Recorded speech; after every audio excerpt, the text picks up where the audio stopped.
Thank you, Mr. Chairman.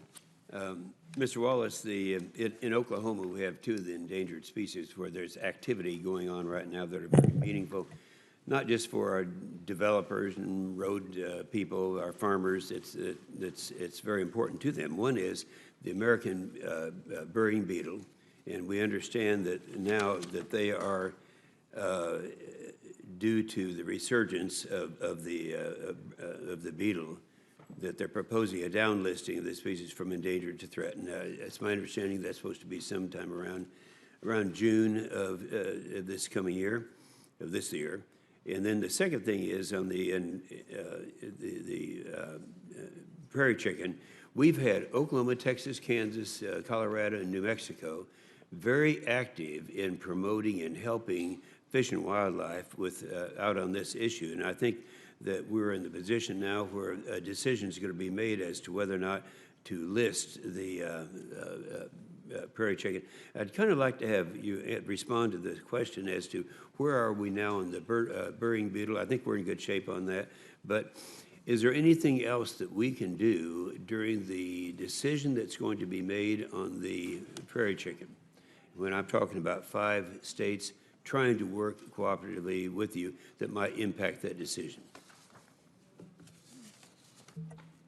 So, Senator, to your first question about the American burying beetle, we are working on downlisting from threatened to endangered, or from endangered to threatened, excuse me, yeah, with a tailored 4D rule, which provides more flexibilities in how to manage that to the states. And I feel like we're working cooperatively with organizations that are impacted by that. I hope that's... Does the date still look good in terms of June of 2020? We're still on track, yes, sir. Good, good. And then on the prairie chicken? Prairie chicken, I believe we're under a consent decree for spring of 2021 to make a listing decision. And I know there's been a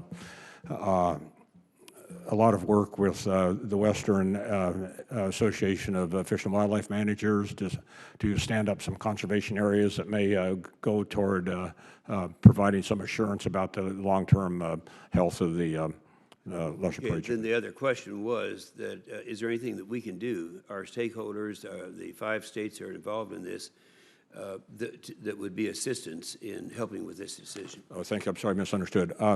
Let me come back to you on that. When I talked to the service in preparation for this hearing, I got the sense that things were working pretty well with the affected parties. Yeah, I think that's right. And in my remaining time, I am concerned also about the Migratory Bird Treaty Act, the new interpretation of the rule. Inserts the word unintentional, damage that is done unintentionally. I think about, you know, if you're doing a bridge project someplace and you by accident, something happens that you would not find yourself in a situation where you are in a criminal situation. So I am concerned about that, and I just know in our State Highway 3 bridge rehab project ended up taking a number of months longer than it would have otherwise in order to comply with this. And so I am concerned about that. Can you speak to the length of details of delays in projects that happen as a result of criminalizing the incident take? Now, hopefully that's going to be changed. Any comments on the change of that rule? Well, as you're aware, Senator, there was a solicitor's opinion shortly at the beginning of this new administration that said that incidental take under the Migratory Bird Treaty is not a prohibited activity, which goes to your concern about your constituents. There's a regulation that has been proposed that was issued, I think, earlier this week. It's a proposed regulation asking for 45 days of public comment on that proposed rule, but it basically puts into regulation what the solicitor said back in December of 2017. Yeah, I'm hoping you support that rule. Thank you very much, Mr. Wallace. Thank you.